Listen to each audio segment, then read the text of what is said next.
I have been told by the Christian friends, is based on family. Family is its foundation stone. But family is also the foundation stone of all neurosis, of all psychosis, of all kinds of mental sicknesses,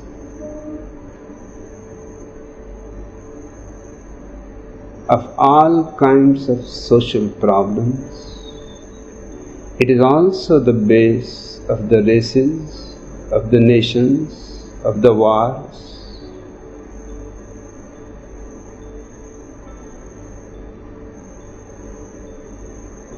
Family has to be understood because it has no future. It has already outlived its existence, its necessity.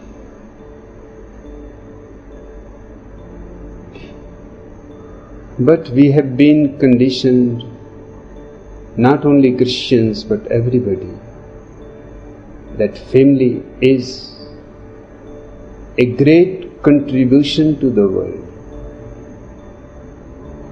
The reality is totally different.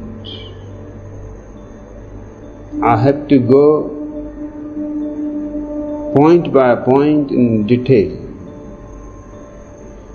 because the problem of family is one of the most serious problems. The first thing, the family is a prison.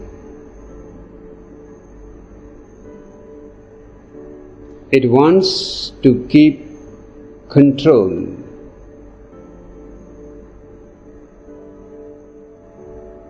of the children, of the wife.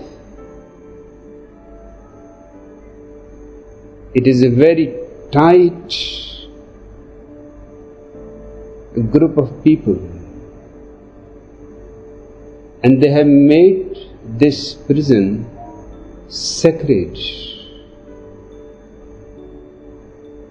But the results are very ugly.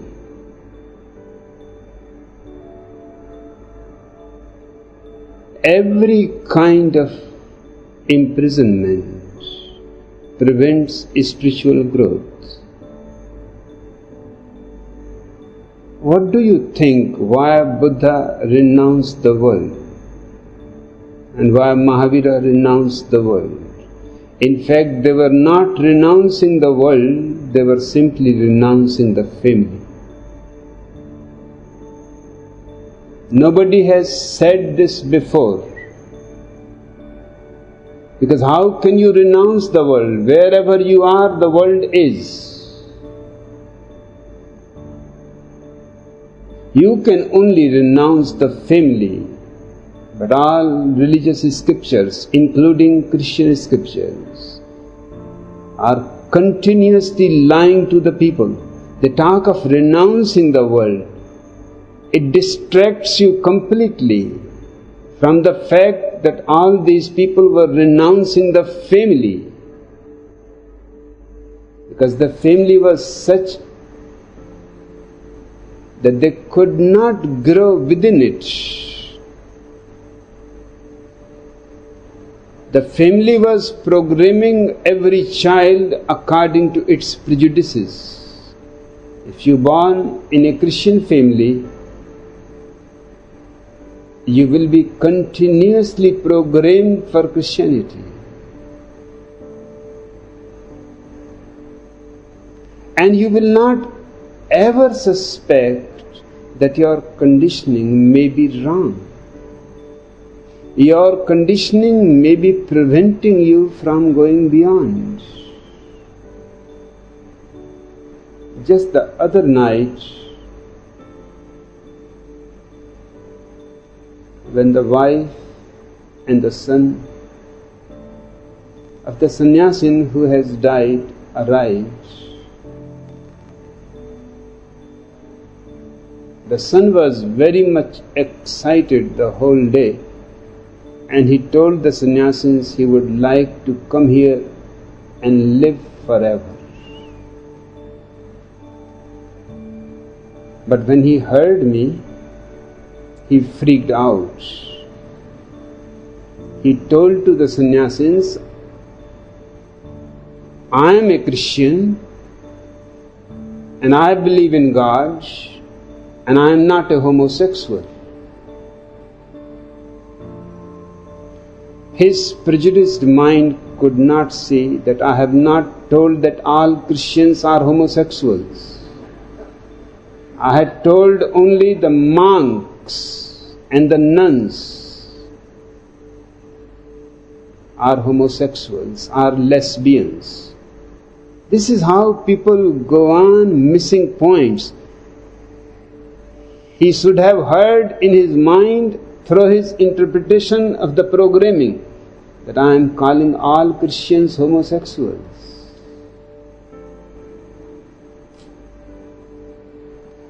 And he proudly says, I believe in God, without understanding a single word. What does believe mean? Believe means you don't know. It is utterly in ignorance that people have forced the idea on you, and you carry it as if you know God. A man who believes in God should be ashamed, not proud. Believing is hiding your ignorance. Knowing is a totally different matter. But Christianity and all other religions go on confusing people's minds. They never make the distinction between believing and knowing. A blind man can believe in light, but that is not going to hell.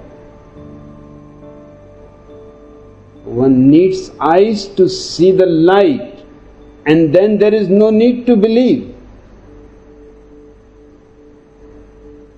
When you know something, is there any need to believe in it?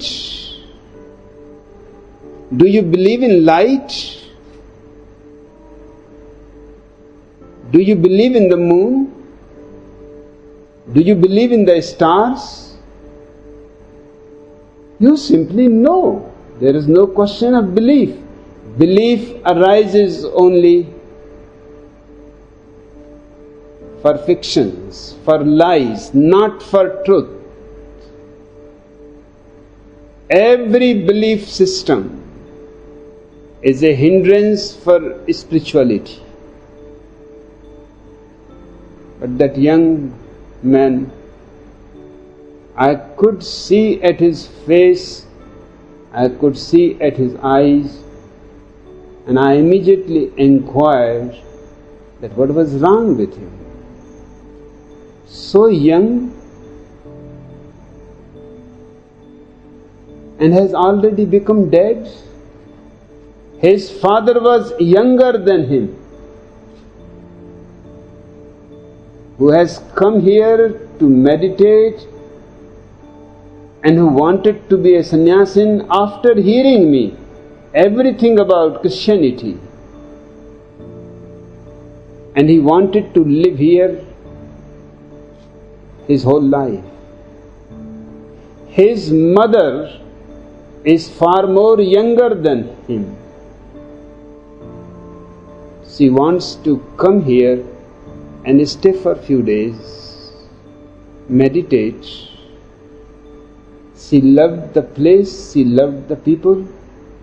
She was touched very much by your ceremony for her husband.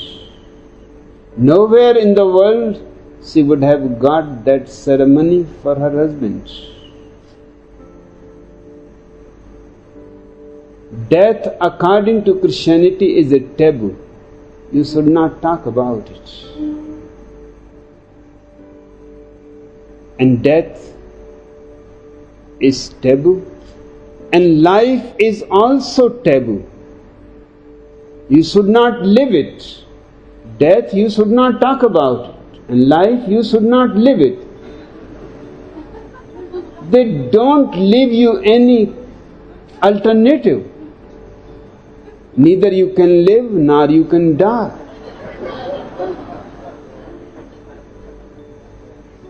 They keep you hanging in the middle, half dead, half alive.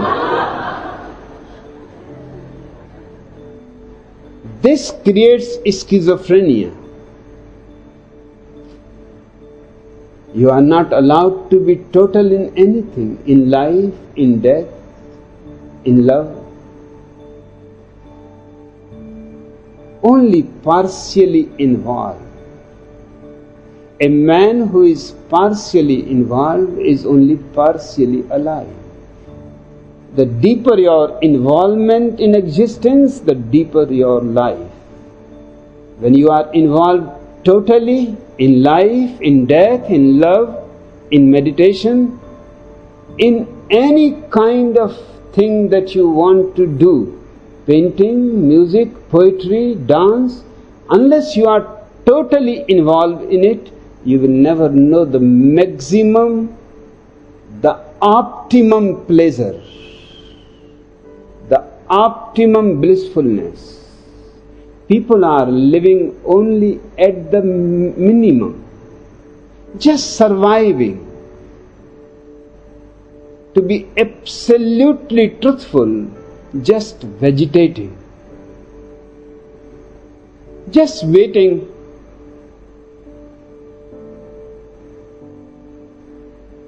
And waiting, and nothing happens in their life. No flowers blossom in their life. No festivals happen in their life. And their death is as ugly as their life was, because death is the ultimate culmination of your life. If you have lived totally, death is not the end. Death is only an episode, a small episode in an eternal life. You have died many times. But because you have never lived totally, you became unconscious at the moment of death. The fear brought you in a coma. That's why you don't remember your past lives. The coma stands as a barrier for the past lives and their remembrance. And because you don't know your past lives, you cannot understand that there is going to be life after death, that life is eternal. Birth and death are mere episodes. Thousands of times you have been into birth, into death. But when you are not allowed to live totally,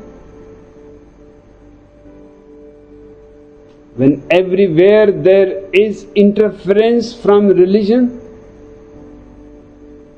one small boy in the school, of course a Christian boy, was asked the first day he entered the school by the teacher, "What is your name?" He said, "Don't." The teacher says, "It's strange, I have never heard such a name." He said, "I only hear this. Everything, whatever I do, don't. So I think it is my name."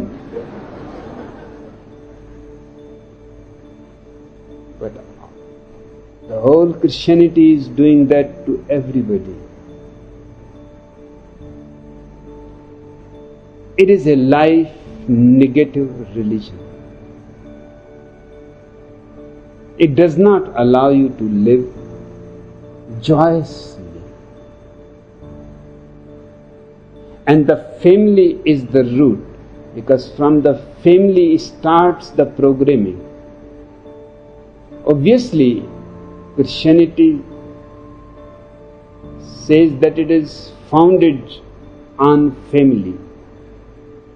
And I know it perfectly well, unless family disappears from the world, these religions, these nations, these wars will not disappear. Because they are all based on family. The family teaches you, you are a Hindu, and the Hindu religion is the best religion of all. Other religions are so-so. Christianity continues the programming of children, that you can be saved only through Jesus Christ. Nobody else can save you. All other religions are just moralities, very superficial. They are not going to help you. And when a child,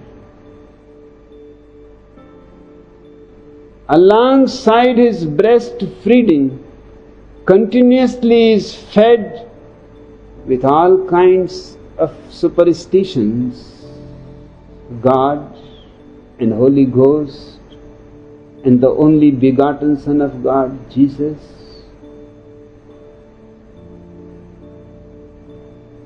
heaven and hell, and children are very vulnerable because they have born as tabula rasa. Nothing is written on them. Their minds are pure. You can write anything you want. And every family commits the crime, destroys the individual, and creates a slave. Obedience is the virtue, disobedience is the original sin.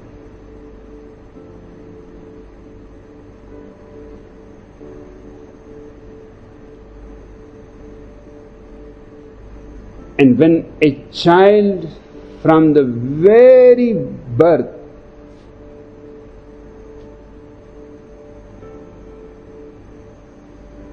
starts being programmed, when he is very vulnerable and very soft, you can write anything. It will go on in his unconscious. You can tell him that our nation is the greatest nation in the world. Every nation is telling that.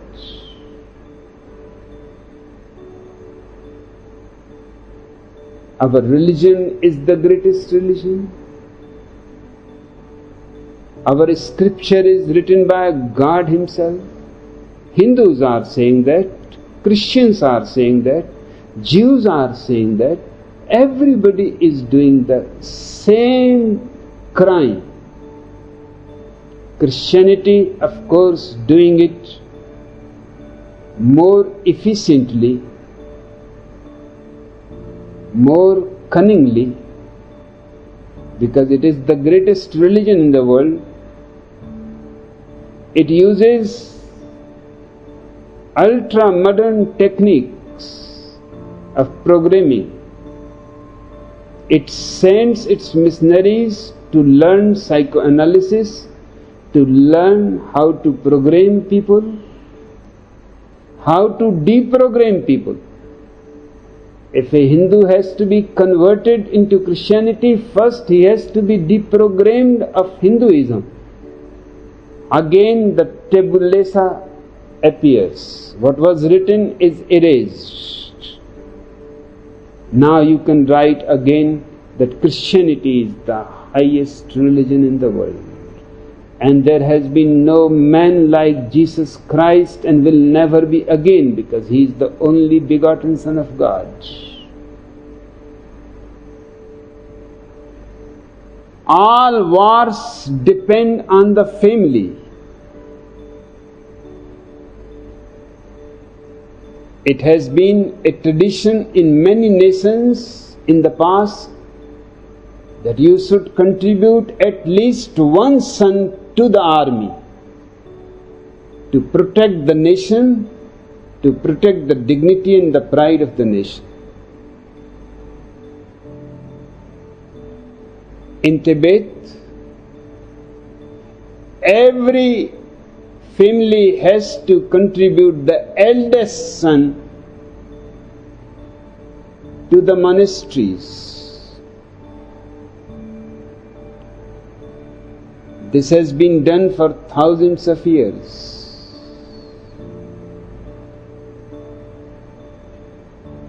As if the children are just commodities. You can contribute. As if the children are money. You can give in charity.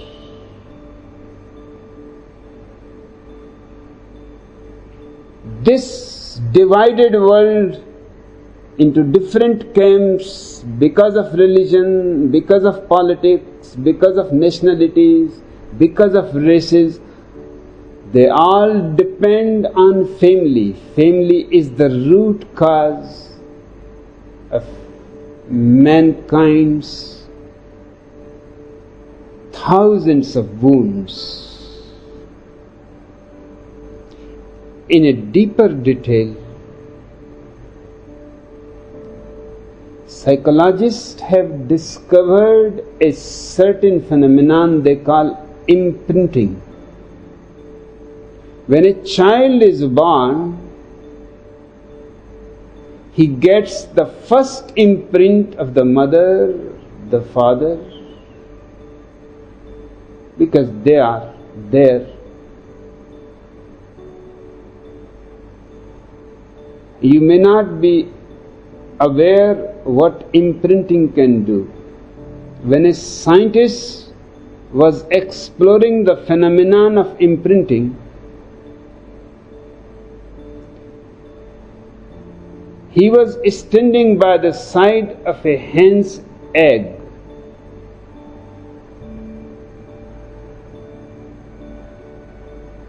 And it was time for the egg to break down and allow the small bird to come out. Ordinarily, the hen is sitting on the egg. So the first imprint is of the mother.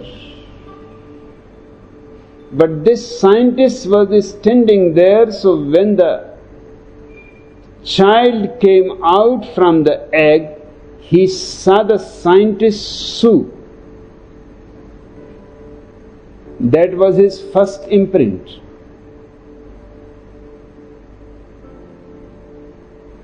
The scientist could not believe his eyes. When the child became younger, rather than falling in love with any woman,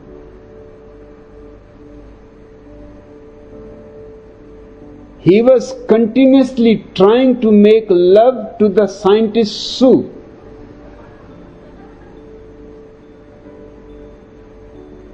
He could not believe what is happening.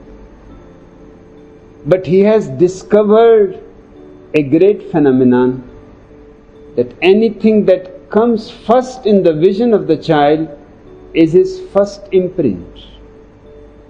The mother is his first imprint. The father is his second imprint. And if the child is a boy, then he falls in love with his mother. And his whole life he will suffer. All couples are suffering around the world. The reason they know not. The reason is the boy has been imprinted by the mother, and since that time he is looking and looking, searching for a woman who will fulfill his desire, who will be his mother.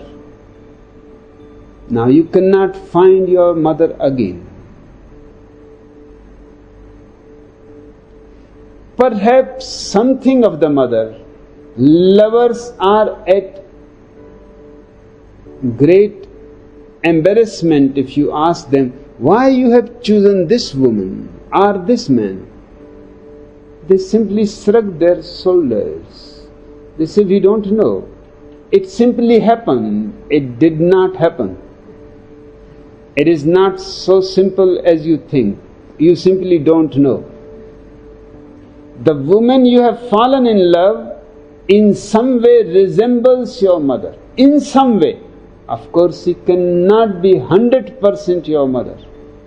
Perhaps her hairstyle is the same as your mother's. Perhaps her nose.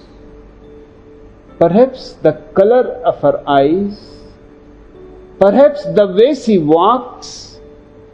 Perhaps the sound of her voice resembles your mother. You fall that partial mother in the woman. It is your mother calling through the woman to fall in love. It is nothing to do with happening. But it is a partial thing, remember. The hairdo or the nose. What you are going to do with the hairdo and the nose?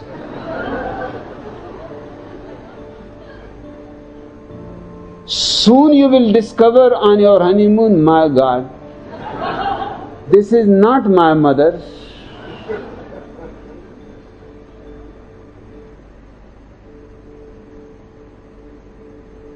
And the girl has fallen in love with you because something of her father resembles in you.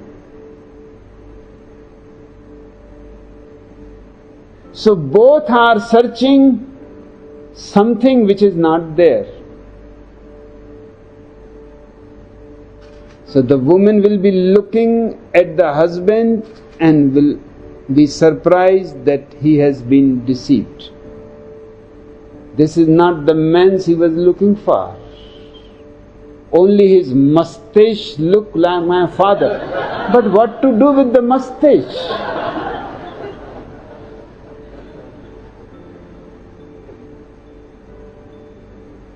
And the husband is looking for the mother, and the wife is looking for her father. Both are in a tremendous dilemma that how it happened. Now how to get rid of each other. And problems become difficult because church does not allow divorce. Christianity says, I am quoting the Bible, what God has joined together, let no man put asunder. God has joined wife and husbands together. Let no man put asunder. This is interpreted as the basis for forbidding divorce. Whatever the suffering, all old stories end up with the marriage. All ancient stories end up with the marriage. With the last statement, after the marriage, they lived in happiness forever. The truth is, after the marriage is the deluge. After the marriage is the hellfire. Not to disturb people, every story stops at marriage. In fact, this is the beginning of the story. And they have made it the end. Meeting a girl on the sea beach is not the real thing. Neither the girl is real nor you are real. You are pretending to be a great man, a hero, Alexander the Great, she is pretending to be Sophia Lorena. You both are hypocrites. But hypocrisy is good on the sea beach.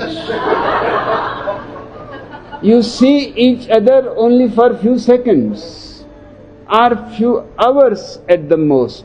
Hypocrisy can be maintained for few hours, but it cannot be maintained for your whole life. Once you get married, the hypocrisy becomes a burden. You cannot carry it. Two persons got married.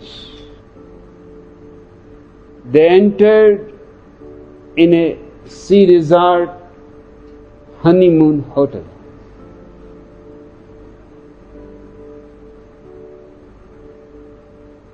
The wife immediately started moving towards the bathroom and told the husband that put the light off. When I come to the bed, I don't like lights on. The husband said, this is a strange thing, because I have to go to bathroom also.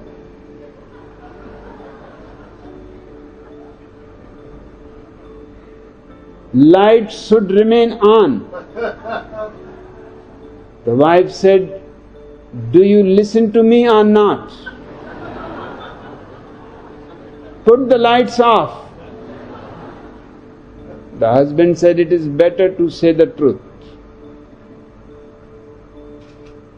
The truth is, one of my leg is false. And he took the leg off and put it aside. He said, I cannot walk in darkness. It is very difficult for me to walk even in light. The wife said, if that is the case, then it is better to be frank. She pulled both her breasts and threw them out.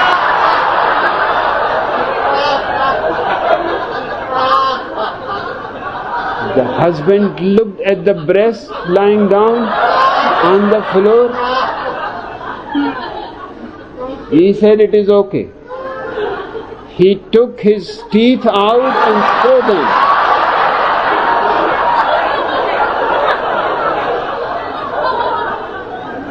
The wife said, you think you are going to win me? She took out all her hairs. She was bald-headed.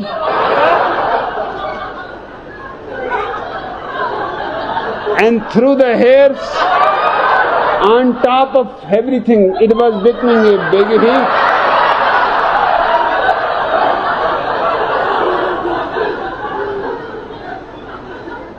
Actually, something like this happens.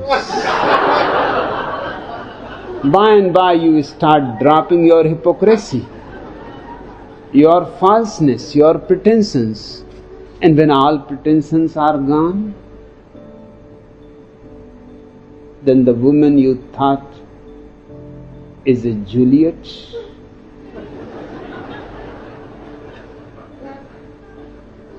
is so ordinary. Not even ordinary, but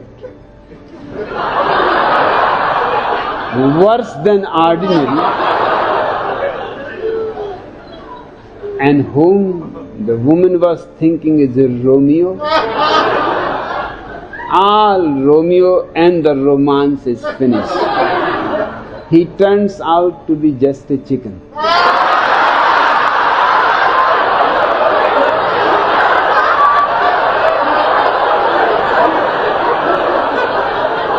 And then begins the story.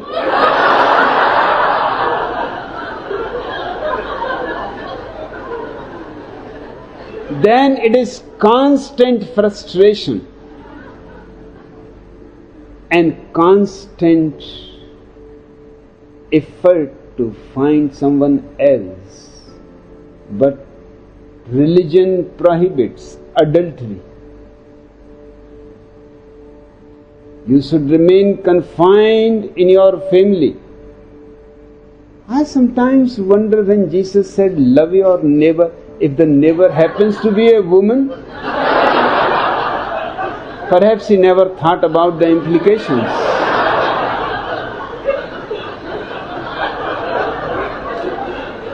Love thy enemy, but if the enemy happens to be a woman, he was not a great thinker or philosopher. Just a poor carpenter's son. What does he know of logic and its implications?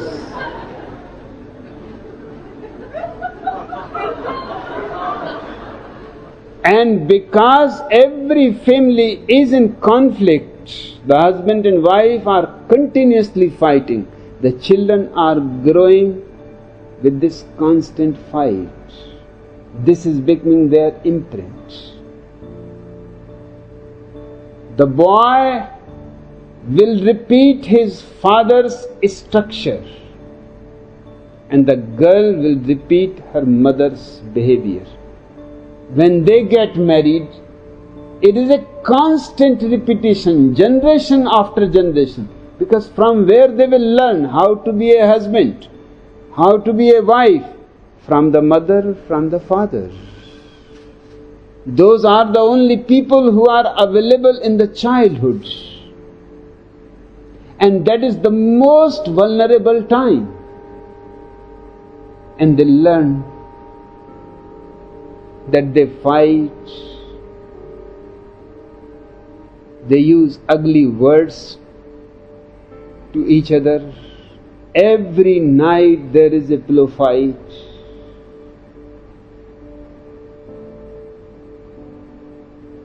Every day the wife is nagging. The father feels the wife is just a pain in the neck and nothing else. The father tries to remain as long as in the office, and then he goes to the pub.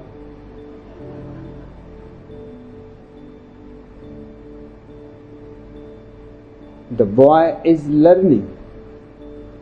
The girl is also learning that when the husband comes home,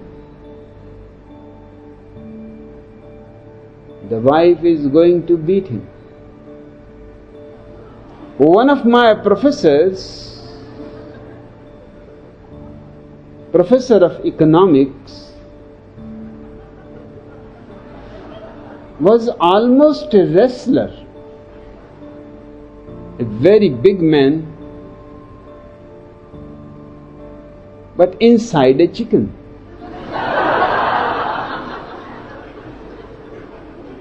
I was very friendly with him. In fact, he has to be friendly with me, because that was the time when the medium of expression was changing. From English it was becoming Hindi. So he was accustomed of speaking English, but many times he will get stuck with some word, and I was his only hope that I will supply him the right word in Hindi. I used to give him right words. Once in a while I will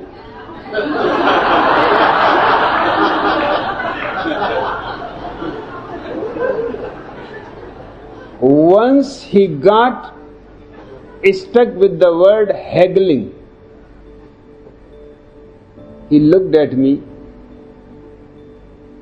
and I was in the right mood. So I said, it means chikallas. Chikallas really means joking with each other, not haggling. Haggling is for the prize.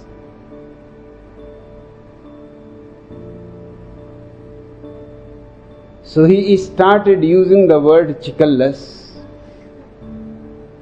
that when you go into the market and you start chickallas, and the whole class will laugh. So he looked at me, what is the matter? I said, I don't know what is the matter. Why these people are laughing? He said, something is there, because whenever I say chickallas, they start laughing. I said, this is chickallas. When you say something and people start laughing. He said, I thought you are my friend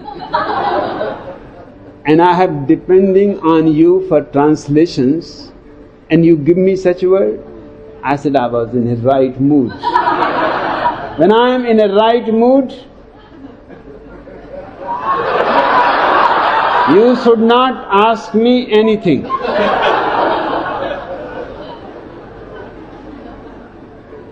I used to go to his home, and there I discovered a small woman.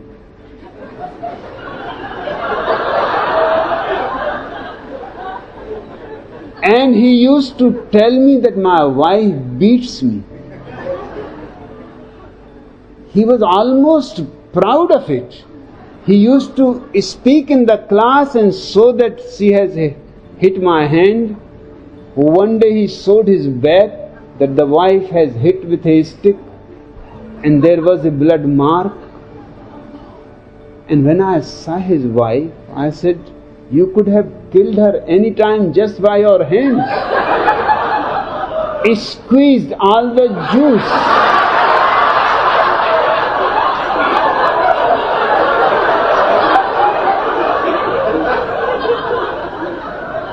He said, you don't know, she is such a pain in the neck that when I go out of my house, I feel almost like a lion.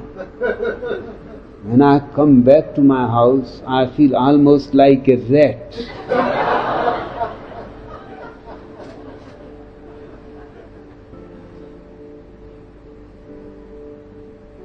Children are watching very carefully what is happening all around them. And they are learning without being taught. They will repeat the same pattern.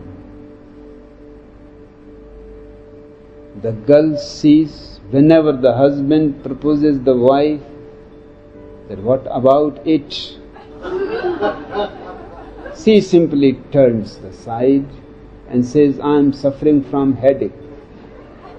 In the morning the servant did not come.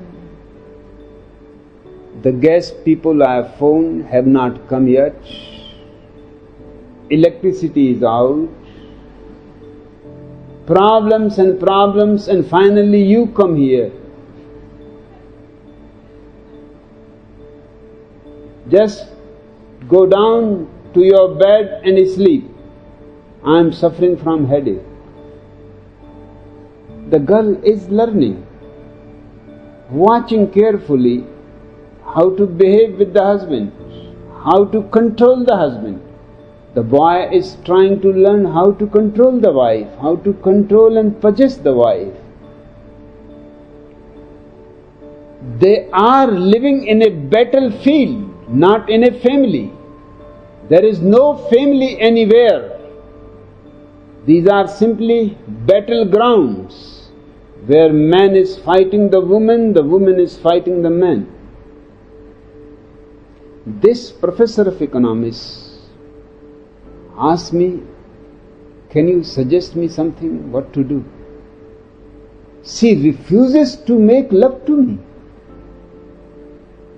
Always headache. I said, I will give you the medicine. I give him 2 aspirins. He said, what do you mean? I said, you do one thing today. Don't tell her that what about it. You just give her 2 aspirins and a glass of water and tell her, take it please, and see what happens. He said, you are trying to get me into trouble. He said, you try. The wife was surprised because it was so new and original idea, and she did not believe that this idiot, her husband, can have any original idea. But she could not say that now she is having headache. 2 aspirins are enough to remove the headache. But she asked him, who has told you this? And as I told you, he was a very afraid man. He told my name. So next time when I went to their house, the wife took me aside. He said, don't give him any original ideas. Let him remain an idiot. Everything was going good. Now he comes every day with 2 aspirins.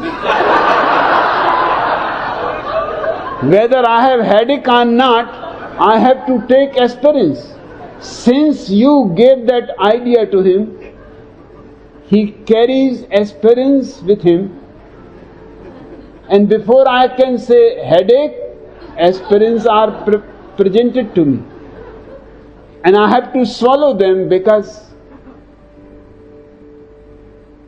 I have been deceiving him continuously.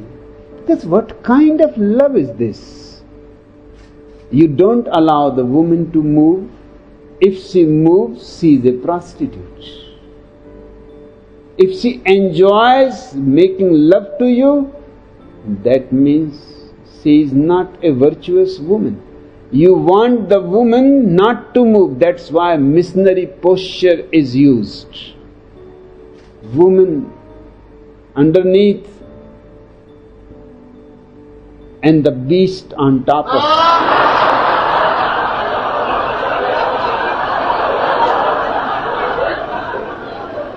And Christianity says it brought culture to the world.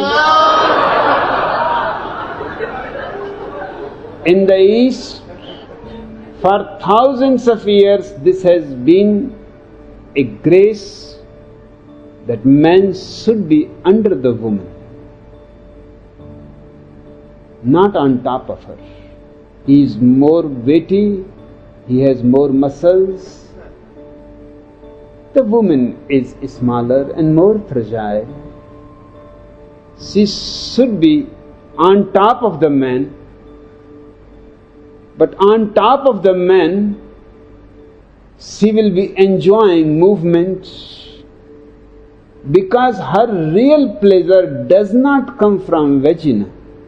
Vagina is absolutely insensitive. It has to be insensitive because it is going to give birth to the child. If it is too sensitive, the woman will go crazy when the child gets out.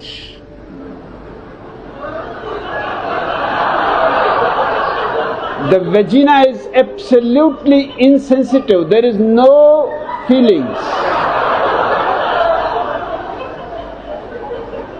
It is a small clitoris on top of the vagina, which gives her pleasure, but that is possible only if she is allowed to move.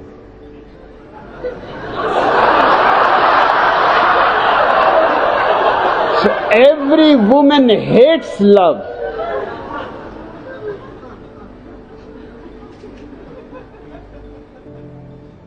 And man understood it very early in primitive days that he is not really as competent sexually as the woman. A man can have only one orgasm. For the second orgasm, he will have to wait according to his age.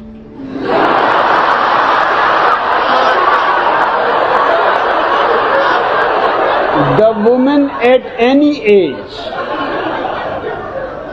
is capable of having multiple orgasms. It was a very cunning strategy to keep the woman underneath, unmoving, closed eyes, So you can have the orgasm and the woman knows nothing of pleasure in it. She simply feels exploited, used, just like any commodity. It hurts. And man is finished within 2 minutes, at the most 3 minutes. But that is the record.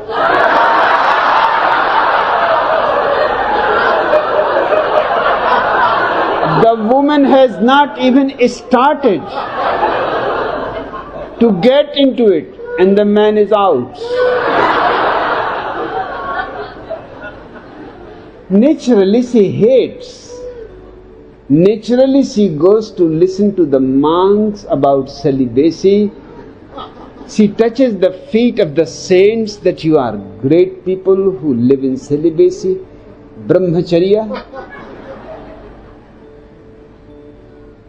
And there is my husband, an idiot every day.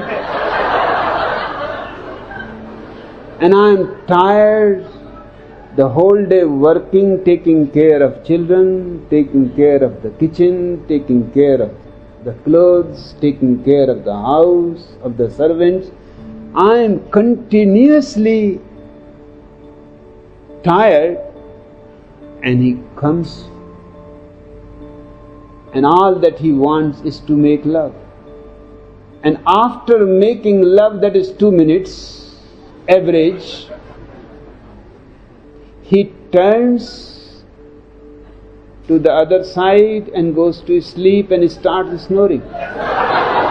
When the man is snoring, the woman is crying and has tears. Because what kind of life is this? He has no respect for her.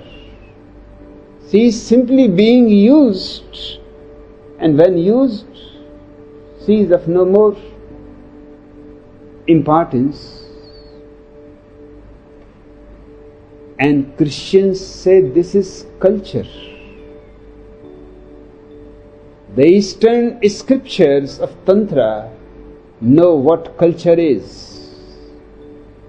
They make it a point the man should always be under the woman, so he can remain static. If he remains unmoving, then he can remain without ejaculation for as long as he wants. Not 2 minutes, not 3 minutes. And the woman should be on top and allowed to have as much joy of movement.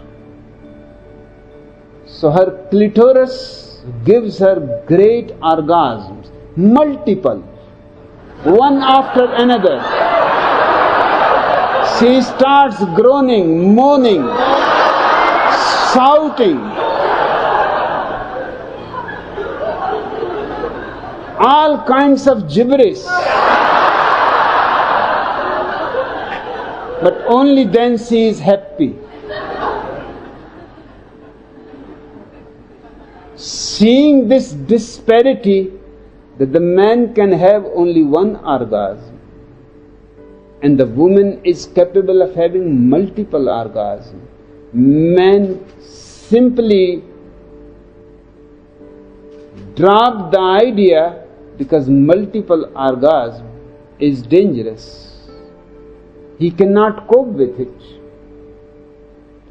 So keep the woman static so she never comes to know that there is anything like orgasm. I don't think in India you can find 1% women who have known orgasm. I have asked hundreds of women. They don't know what orgasm is. Even in the West, only within these 30 years, 20% women have started having orgasm. Still 80% are old-fashioned. They still belong to the church and they still believe in the Bible. They still listen to all kinds of nonsense called sermons.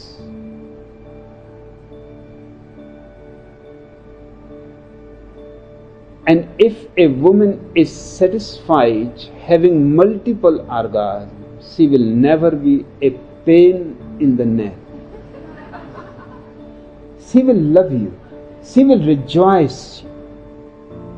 She will celebrate you. She will wait for you.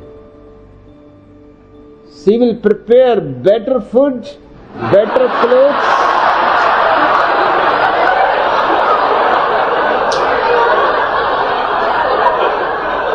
But you have destroyed all her joy. And you still want her to respect you and to love you. For what? And because she is not happy, the children become from the very beginning miserable. The mother's impact on the children is immense.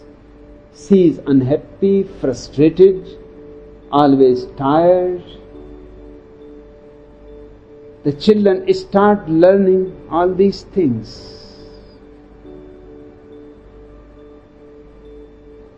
And they will repeat the same things in their life. Now, it is now a well-established psychological fact that every boy loves his mother, every girl loves his father. That is absolutely natural. The other sex is attractive. But because the girl loves the father, she starts hating her mother, because she is keeping control, complete control of the father. And as the girl grows older, she does not allow any intimacy between the father and the girl. She is standing in between, she is afraid, and she is not wrong,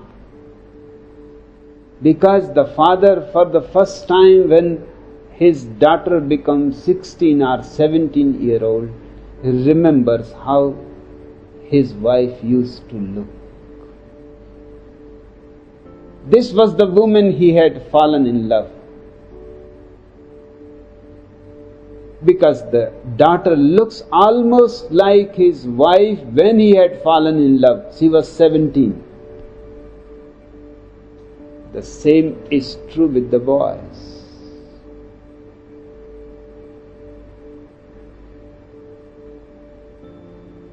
They love their mother, but there is no possibility of any love affair between the boy and the mother. The second opportunity is sisters which look like the mother and younger, but Christianity and all other religions prohibit it absolutely. No love affair between the brother and the sister. So every child, whether girl or boy, they grow up in a miserable situation. And the misery deepens at the age 14. The girls become capable of giving birth at the age 13. They are always 1 year ahead the boy. They become more intelligent 1 year before the boy. Boys become sexually mature at 14. Once they are sexually mature, they are prohibited by the Christian church, by all other religions, not to have any contact with any girl. So boys have their hostels, girls have their hostels, guarded. Nobody can enter into girls' hostels. No girl can enter into boys' hostels. Naturally it creates perversion, the same perversion that is created in monasteries and nunneries. On a wider scale, boys become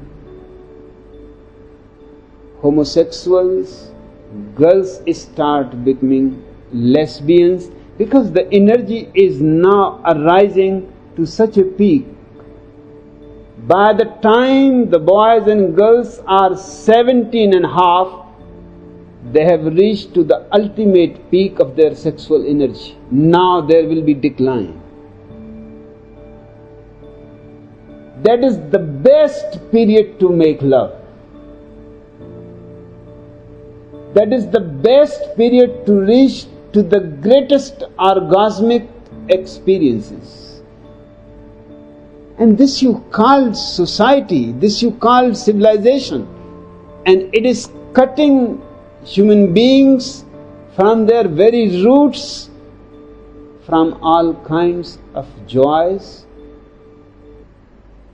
If it was me to decide, 17 and a half, every boy and every girl should be allowed to make love. And particularly now, when pregnancy is not necessary, there is the pill, the greatest revolution in the whole history of man, which has made the woman equal. Pregnancy was her slavery. Pregnancy was her dependence on the man. But the pill for the woman was not 100% proof, because the woman may not be thinking to make love tonight. She may not be taking the pills. Husband may be out, and he suddenly comes back. And the human mind is such, it always takes chances. That just one night without the pill, you are not going to get pregnant. You always don't get pregnant. It is only once in a while. But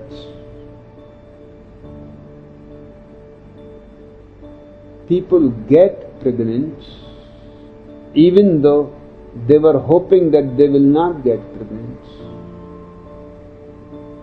The Christian church is against abortion. Just few days before, the Christians marched in America to the Senate, because the Supreme Court of America has allowed abortion as legal.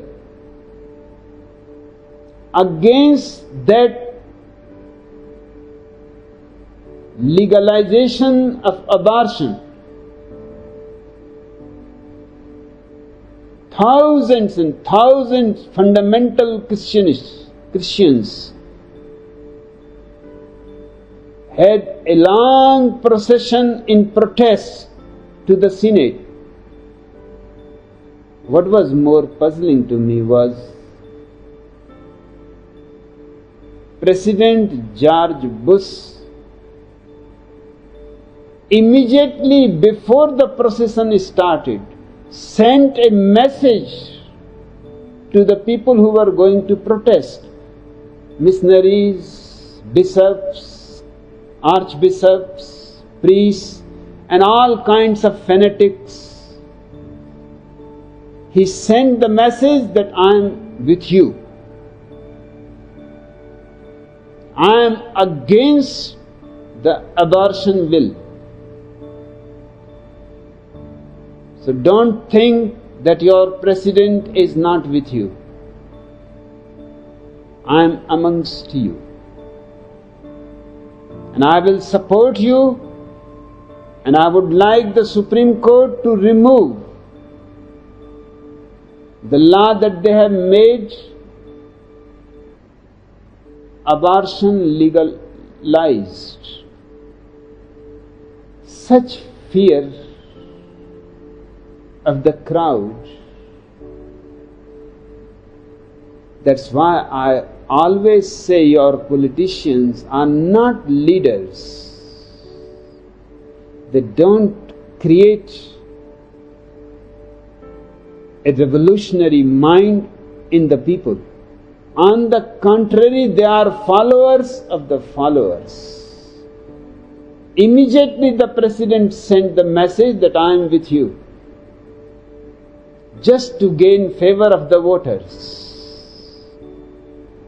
But no consideration about the poor woman who cannot afford a child, or an unmarried woman who cannot say it was Holy Ghost who made me pregnant. Nobody is going to believe her. And if a woman gives birth to a child while she is not married, her chances for marriage become almost nil. Because the male chauvinist mind wants always a virgin. You will be surprised to know there are doctors which make women virgin. Their whole expertise is to put a small, thin skin inside the woman's vagina. That is the proof that her vagina has not been penetrated by any male. Otherwise, the skin is broken. But the skin can be broken just by riding on a bicycle. The skin can be broken just by riding in a rickshaw in Pune.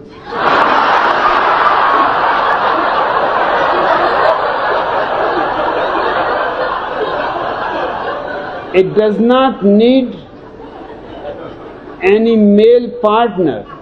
The road will do the thing.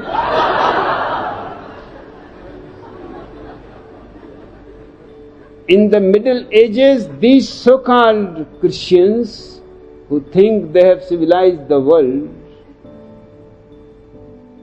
not only the skin has to be intact, but blood should come out. So the doctors used to fix the skin and a little blood behind the skin, and the man who has married the woman proudly the next day will sew the bed sheet with blood. Friends gathered, families gathered to see whether the woman is virgin or not. And it was great pride for the man that I have got a virgin woman. What is great in being virgin? It simply means unexperienced.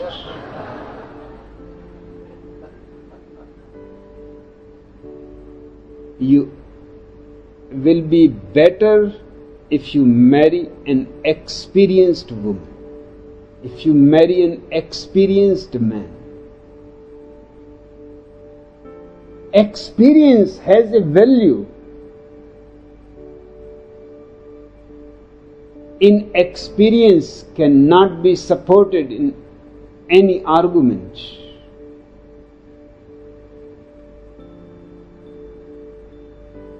This family that Christians think is their foundation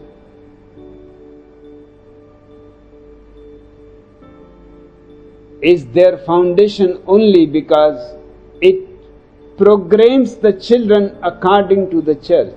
It makes them slaves, it takes their dignity of individuality, it makes them hypocrites. It forces on them all kinds of lies. The greatest lie is God. And from God arise all kinds of lies. The only begotten Son, Jesus Christ, will not be there if there was no God, fiction. Hell and heaven will not be there if there was no God who is going to give punishment and reward.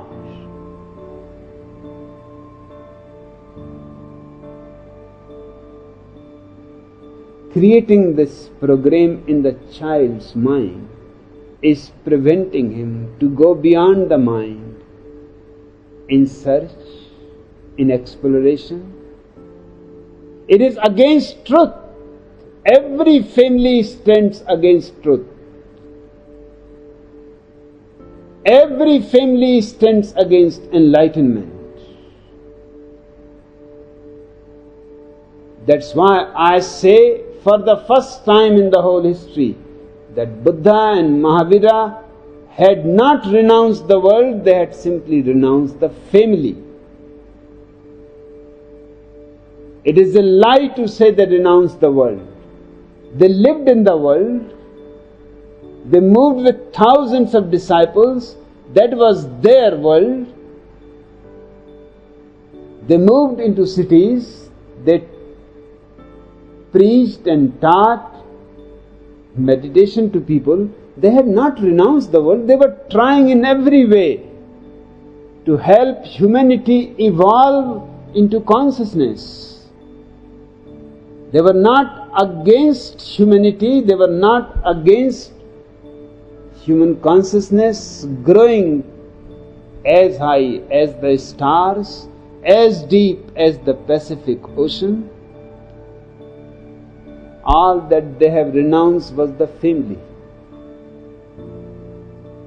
Because the family was not going to help them meditate. Many sannyasis have been reporting to me that our families don't allow us to meditate. They say this is simply wasting time. Closing your eyes and sitting in a lotus posture, whom you are deceiving. Just do some good work. Serve the poor.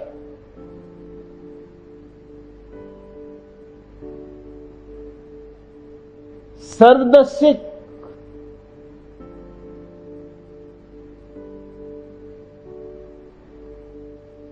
If one wants to meditate, one needs a seclusion. One needs no interference. In the beginning, at least, when meditation becomes a ripe fruit in you, then there is no problem. Then you can meditate in the marketplace. You can meditate anywhere once you know the secret. But before you have known the secret, every disturbance brings you out.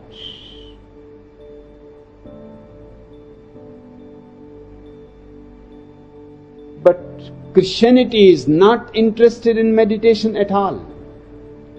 It is interested in prayer. Prayer to whom? To a fictitious God. Prayer to whom? To Jesus, who is a crackpot.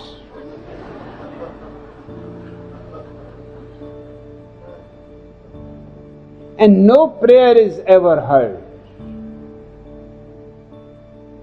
Because there is nobody to hear it.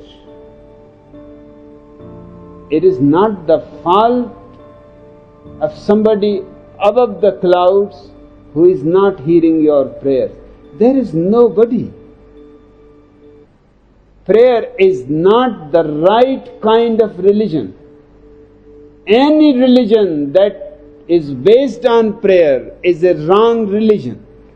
Only religions which are based on meditation have some quality of religiousness, because meditation takes you inwards to your very foundation of life, to the source of your consciousness.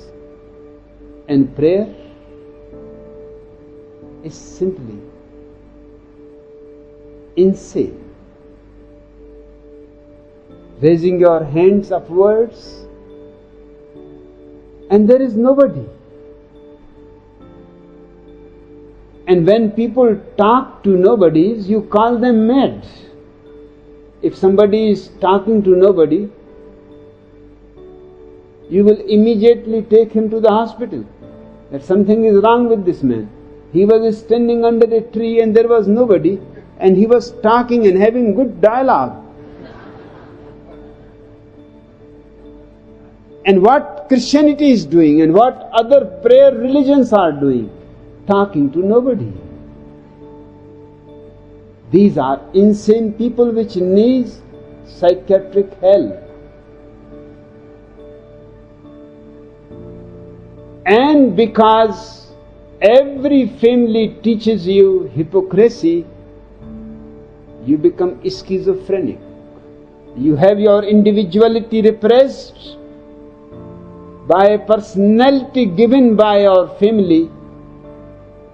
You are divided into two. You will remain always in conflict, fighting within yourself with yourself.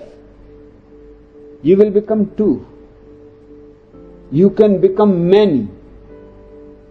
It depends. I was staying in a family. They had only one child, a beautiful child. I was sitting in the lawn. The child came and sat by my side. I asked him, what you are going to become in your life? He said, I don't know. My father wants me to become the doctor. My mother wants me to become the engineer. My uncle wants me to become an actor. My second uncle wants me to become a politician. They are all driving me crazy. And they are all fighting. And nobody is asking me, what do you want to become? You are the first person who are asking me. I said, what do you want? Just tell me. He said, I have not figured it out. I said, then don't listen to anybody. Your father, your mother, your uncles, your brothers, don't listen to anybody. Wait till the time comes when you have to choose. Go into the library and look into different subjects which attracts you more, which seems to be having a certain harmony with you.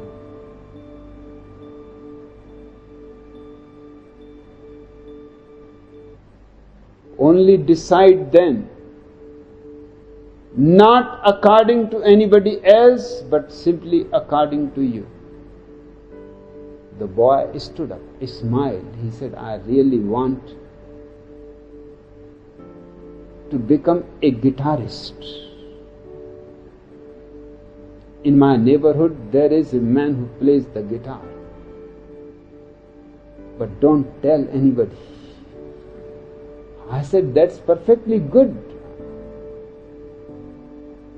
Forget all about being a doctor. There are enough.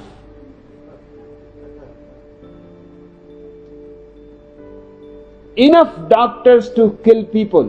Don't be worried. And there are enough engineers whose bridges go on falling down.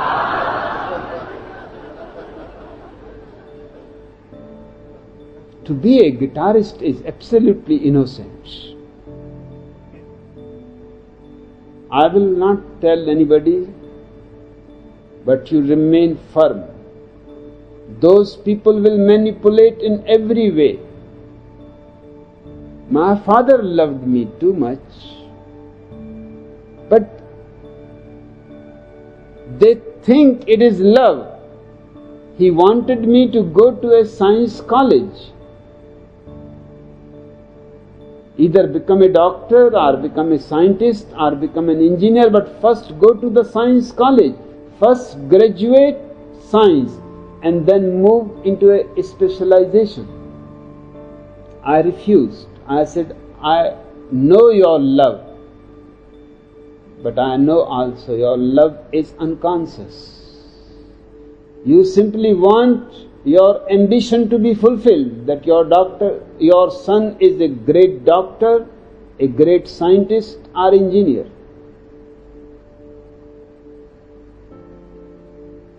I am going to study religion, philosophy, logic, psychology. He said then, it was just a threat, and he repented too much. He said, then I am not going to support you financially. I said, that's settled. It is obvious. I am not following your idea. Why you should support me? In fact, even if you change your mind, I am not going to take any support from you.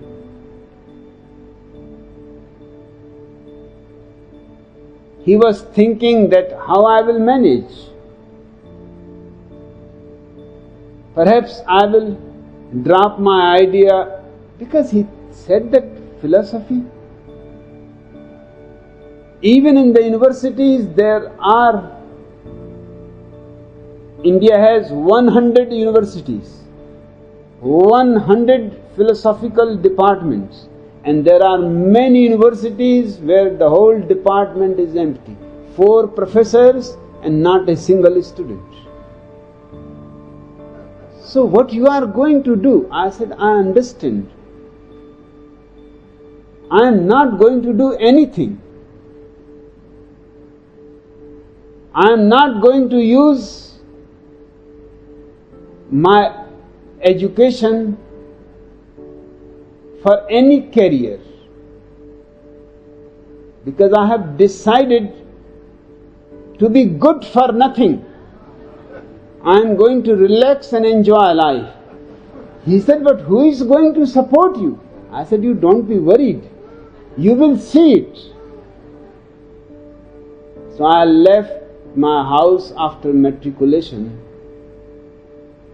entered into a department of philosophy.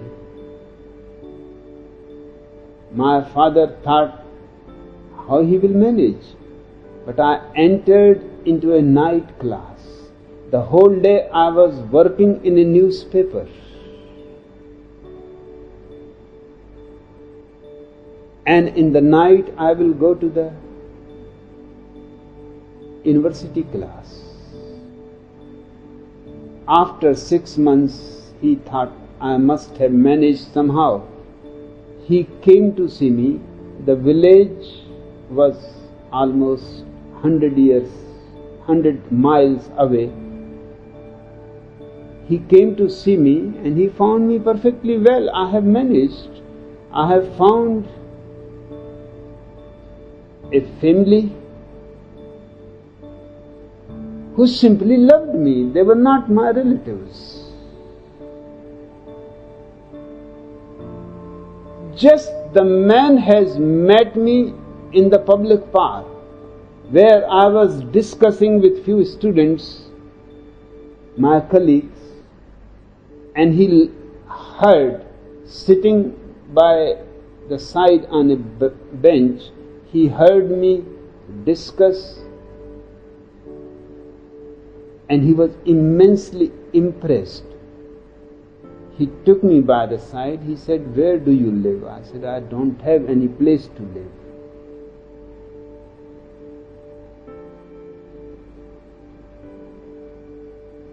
He said, I have a big house. You just come with me.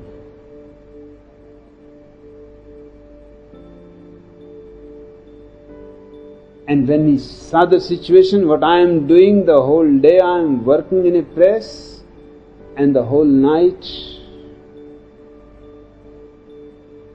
first part of the night in the university and second part with my own books, not the textbooks. He said, you will fall sick. Don't be worried, I have enough money.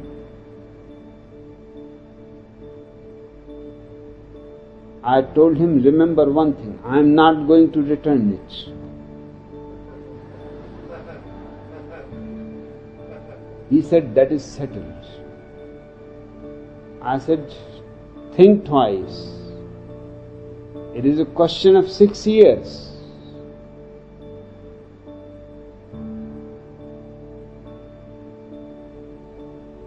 You can have time to think. I will not return a single rupee back because I will not have any money any time in my whole life. If you are giving me out of your abundance,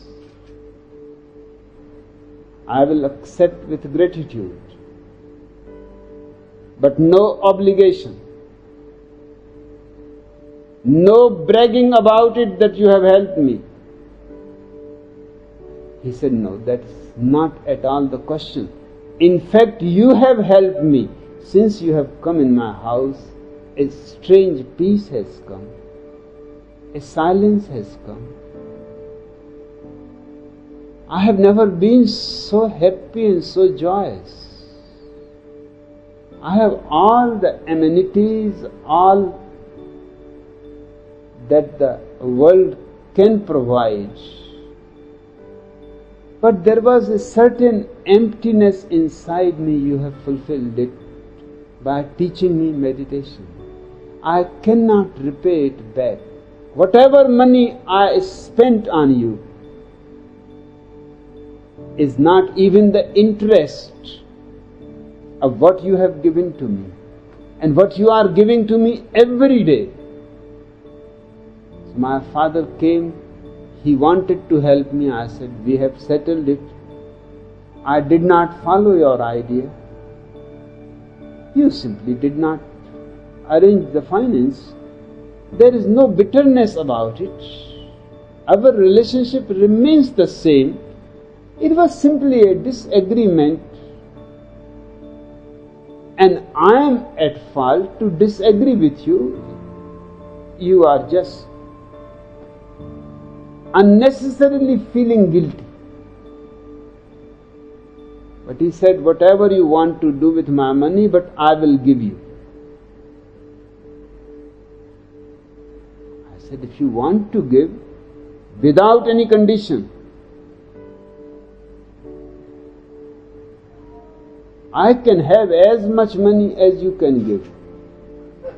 I can use the whole money of the world alone, without any trouble.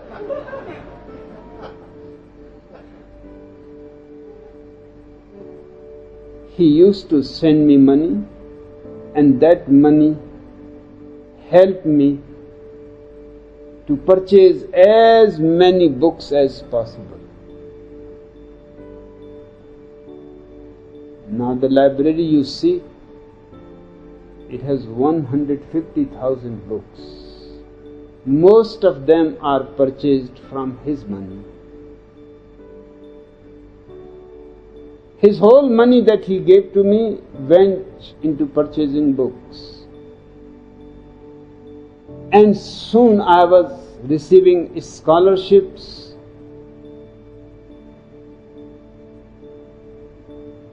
That whole money went into books. Soon I was having friends all over India, and I was purchasing everywhere, in Pune, in Bombay, in New Delhi, in Amritsar, in Ludhiana, in Calcutta, in Allahabad, in Varanasi, in Madras. All over the country I was purchasing as many books as possible, as much as the friend with whom I was staying could manage.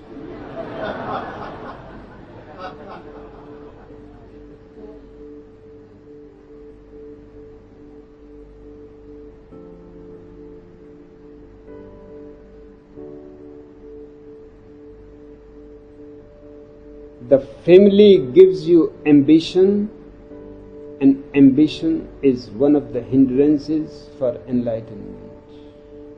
It gives you desires, it gives you a longing to be successful, and all these things create your tensions, your anxieties, how to be a celebrity. The family wants you to be a celebrity. The family wants you to be known all over the world.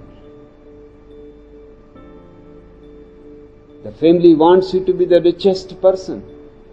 The family wants you to be the president of the country. All these ambitions the family creates without knowing that all these ambitions are creating a mind which will remain continuously in anguish, suffering. Only one man can become the president of the country. What about 900 million people in this country? They are all failures. This is ugly situation to keep people feeling they are failures, unsuccessful, inferior to others. Family is the base for all pathology. I would love a world where family is replaced by a commune.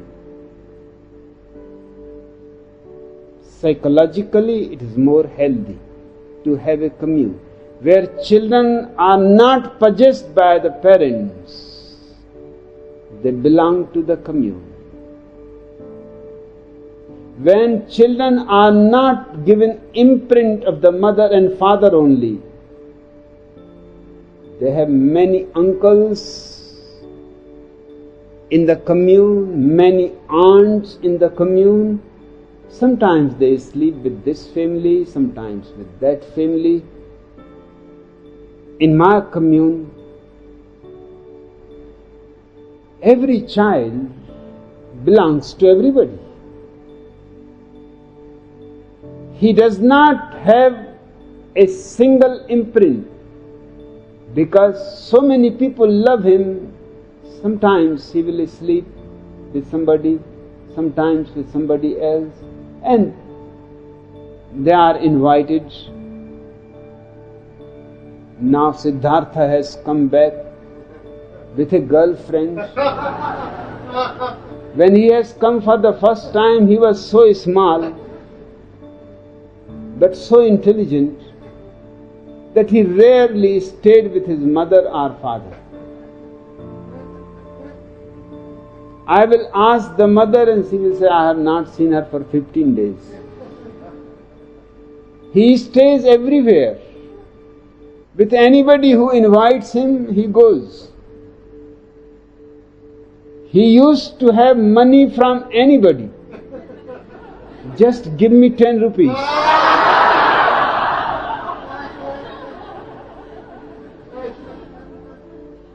Now he has come, grown up, is having a training to become an actor, has got a beautiful girlfriend. She has also become a sannyasin. She is a model. I want family to be replaced by a commune. And in commune there is no need for marriage. You love a woman, you live with her. Love disappears, you say goodbye. in deep gratitude that all these days were memorable, that I spent with you. All these days I will carry in my mind, in my memory, as a beautiful fragrance. They will haunt me like a dream, beautiful dream. But now, it is time for us to depart joyously. From now onwards, we will be friends. There is no need to become enemies. And both get tired. It is simply human. Family is inhuman. It forces you to live with a woman you hate. It forces you to lie with a man you want to kill. It is prostitution, it is not family. My definition of prostitution is to make love to a woman you don't love. To make love to a man you don't love. Then it is simply a long-term prostitution. A prostitute is available to you only for one night. You pay for it. Your wife is available to you for your whole life. You pay for it. It is an economic arrangement, financial. You have purchased the woman for the whole life. In a commune, there is no need of a marriage. Marriage creates the family.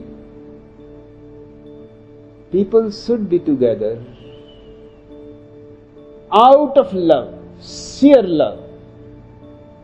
And the moment they feel the love is no more there, and now hanging around each other is creating tension and anxiety, it is better to say goodbye to each other while things become too bitter. At the first sign of frustration, boredom, depart. Find out new friends. And if you have children, you can have children only if the commune allows you. Because the commune has to take care of the population. The commune is responsible not to expand the population too much that everybody becomes poor. So you can have a child only with the permission of the commune. And you can have the child only with the permission of the medical board of the commune. And if the medical board suggests that your child will not be healthy, will not be very intelligent, it is better to have a child through insemination than have the child with insemination. Your love remains with your friend. Insemination does not disturb you. People will say and be proud that I have got the best insemination for my child.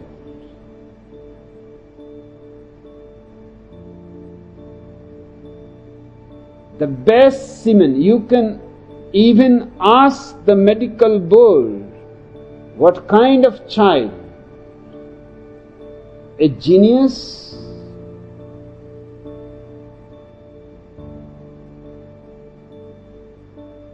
Healthy child who will not suffer with unnecessary diseases in his whole life? A child who will be able to live beyond the ordinary span of 70 years, 100 years, 200 years, 300 years. 300 years is a possibility. Just the right semen is needed. And just as there are blood banks, every commune should have semen banks.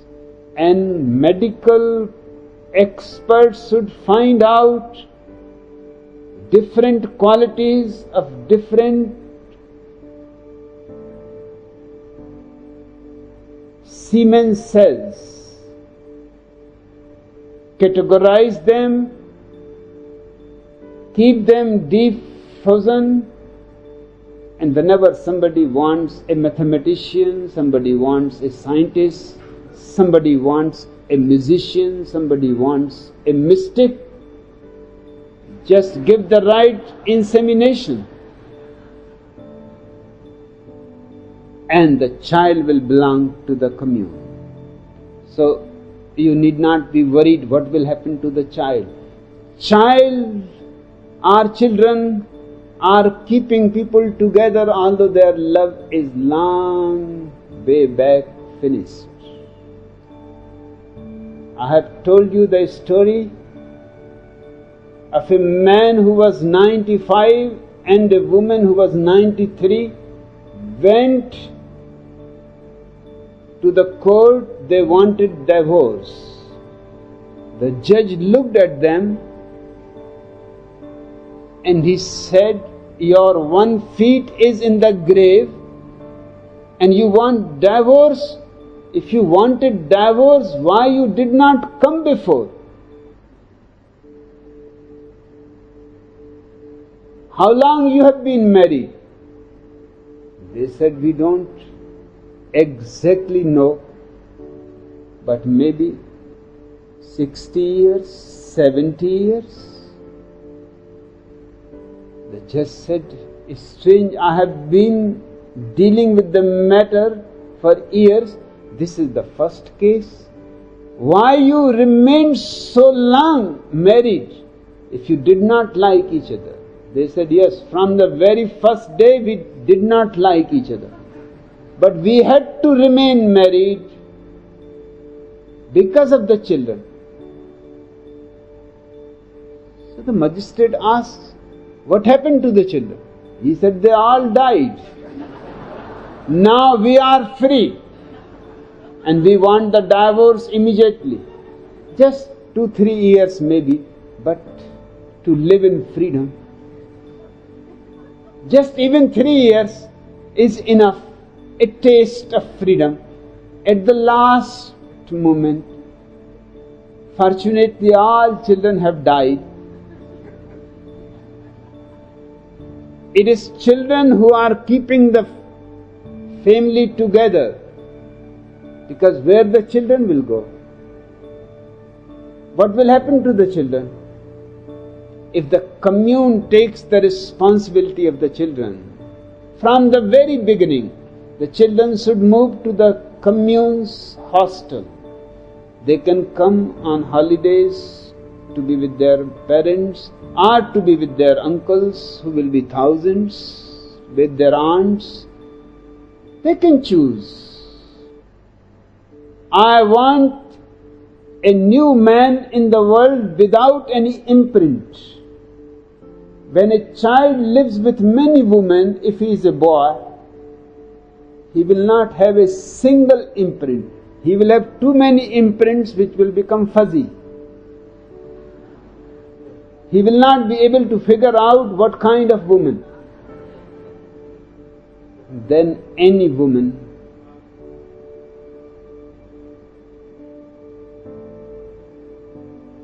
can be a tremendous satisfaction. Then love affair can last beyond the honeymoon. Otherwise, by the time honeymoon is finished,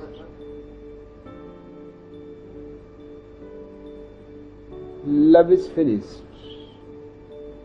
Just see, when people are going to honeymoon with suitcases, just married, see how fast they are going, and when they come back, just look at their faces. punctured. Look at their suitcases. Just in 7 days' time, what catastrophe has happened?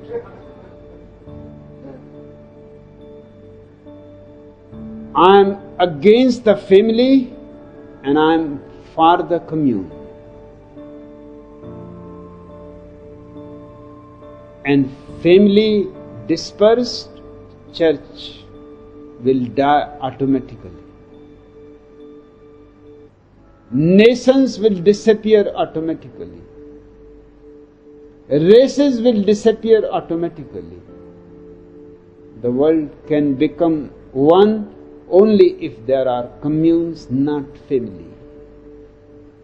And the last thing that I want to say about Christianity, because this is the last lecture of this series, is about a man I have loved very much through his writings. Thomas Merton. He was a Trappist Christian. He studied in many seminaries in different theological sects of Christianity and finally ended up with the Trappist monastery in America. It is the most arduous, self-torturing kind of sect. It is really a trap. Once you got into the trap, it is very difficult to get out of it. Thomas Merton was a world-famous writer. The chief abbot of the Trappist monastery was very jealous of him. He wanted somehow to prevent his writings.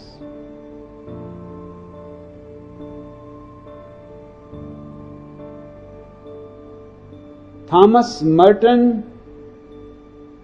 lived for many years in the Trappist monastery but could not find any way to his inner world, which was his interest. Everything was just outward discipline. And a strange kind of torture. I have told you the story of a Trappist monastery. A man entered in the monastery. The abbot said to him, "This is our rule in the monastery. You can speak only once in 7 years.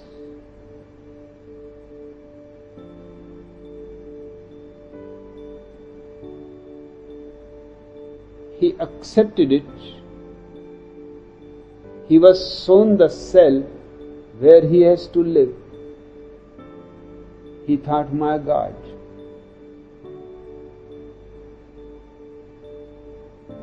the glasses of the windows were broken and the cell was a very small cell. Just enough for you to lie down. Rains came and the water will come inside, and he was suffering from cold, sneezing, and all his clothes were wet, but he could not speak. So 7 years he suffered the rain, and the rain destroyed the mattress. It destroyed his health also. But after 7 years, he ran to the abbot and he said, "You have given me a cell which has no glasses in the window. I have suffered too much from rain." The abbot said, "Enough. Glasses will be put, just go back." And 7 years, no more speaking. Glasses were put, but when he went to the cell, then he remembered that the mattress is completely rotten.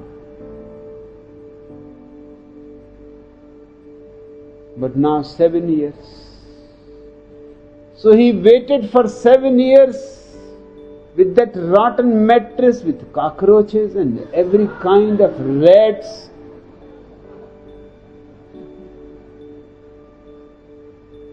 But 7 years passed. They were too long, longer than 7 years used to be. It was almost eternity, suffering all those cockroaches, lying down and they are moving on his face. After 7 years he went running to the abbot and he said, "You put the glasses. But I forgot to tell you at that time that the mattress is rotten and cockroaches and rats and every kind of animal is moving inside. You please move that rotten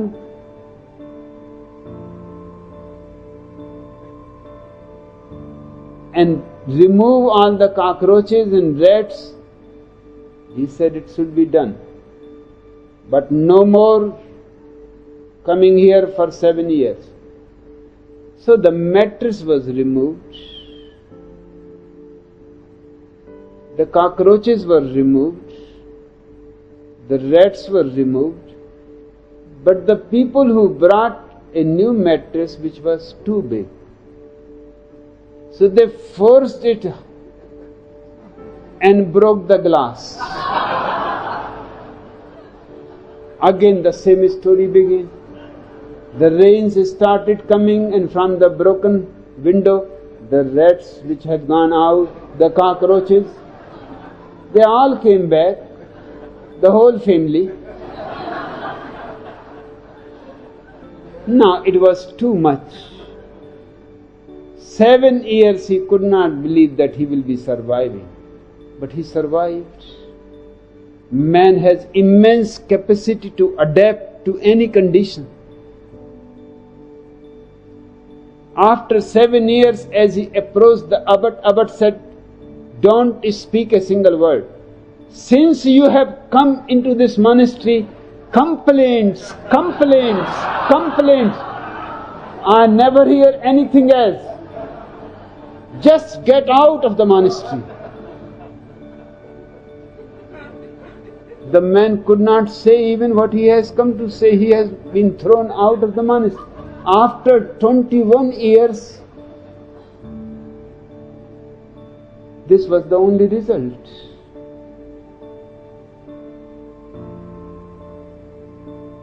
Thomas Merton was a genius, intelligent man. And because he was world famous, and he was writing books on Zen,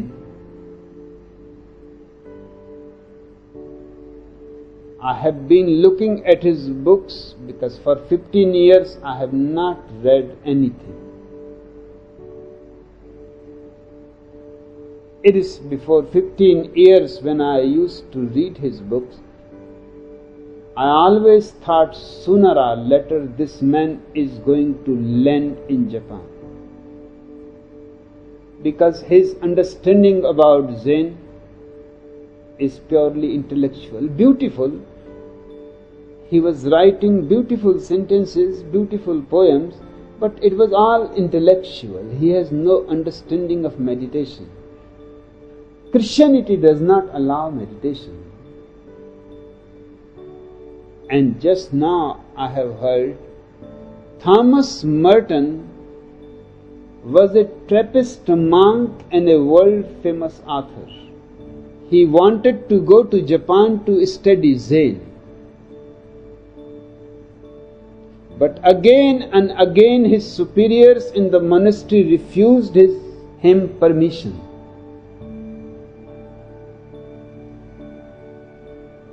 Do you see the comparison between Zen masters?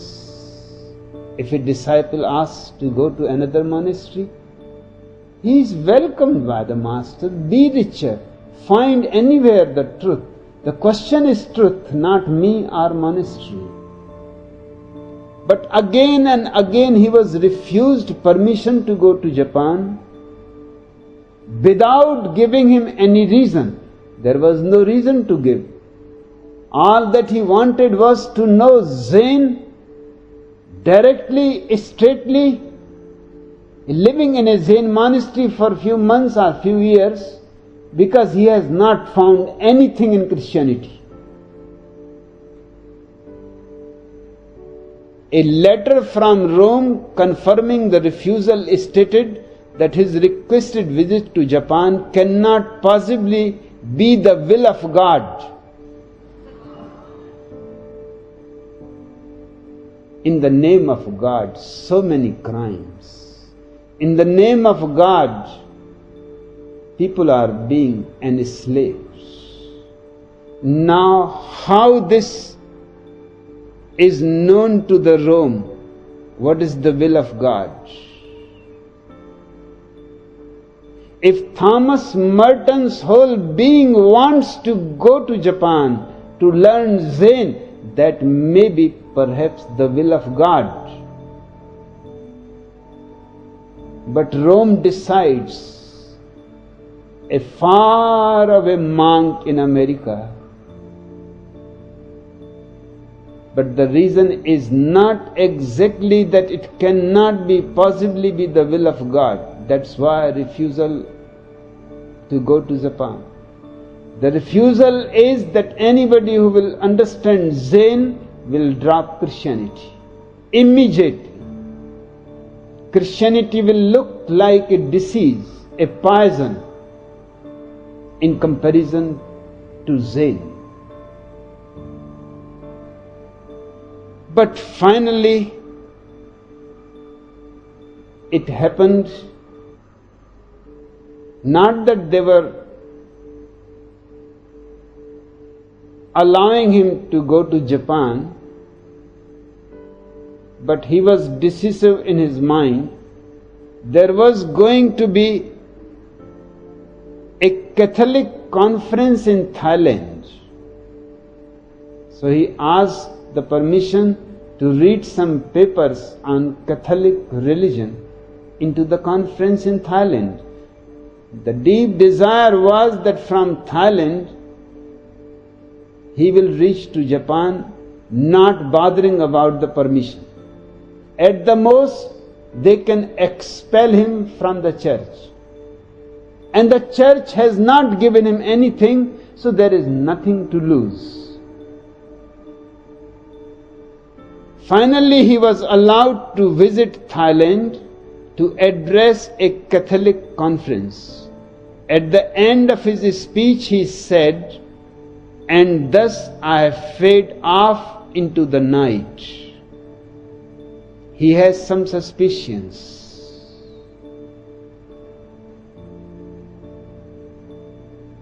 Some suspicions that they may poison him, they may kill him if he tries to go to Japan, because the whole conference consisted of Catholic monks, and they were all informed that keep an eye on Thomas Merton. He should not escape from Thailand to Japan, which is very close. At the end of his speech, he said to the conference, "And thus I fade off into the night." A few hours later, he was found dead in suspicious circumstances in his room.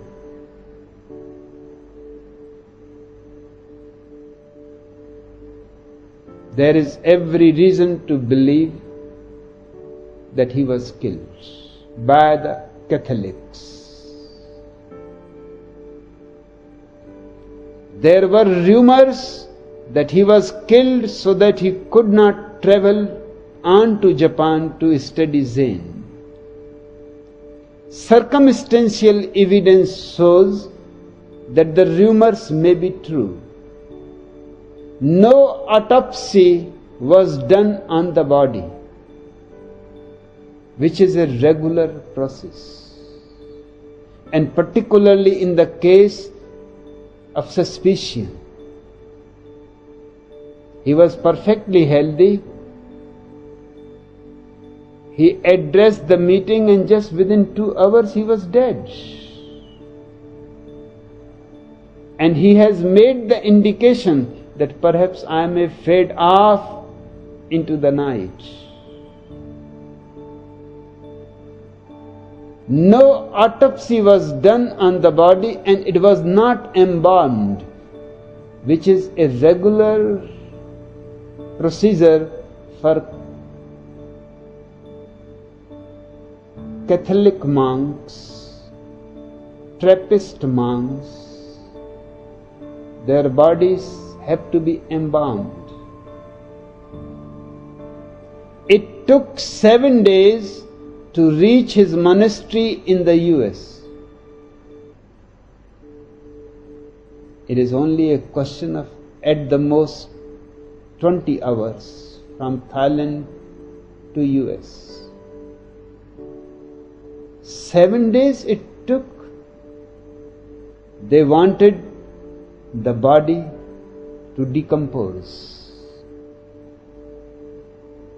Once the body starts decomposing, no autopsy is possible.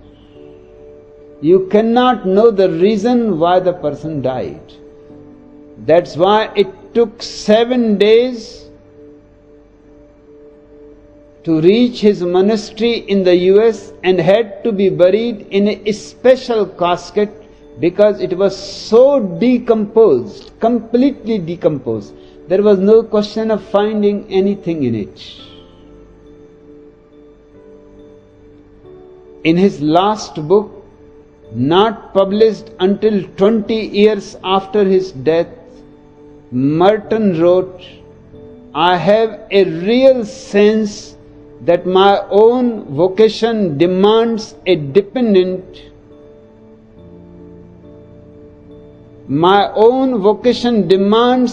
deepened and experiential study from within as well as Japanese and particularly Zen experiences." The book was not published for 20 years after his death. He also wrote, "I cannot go to Asia to seek all their sources. Some of the things I see to be vitally important, the Zen ground of all the dimensions of expression and mystery. This is an imprisonment and confinement."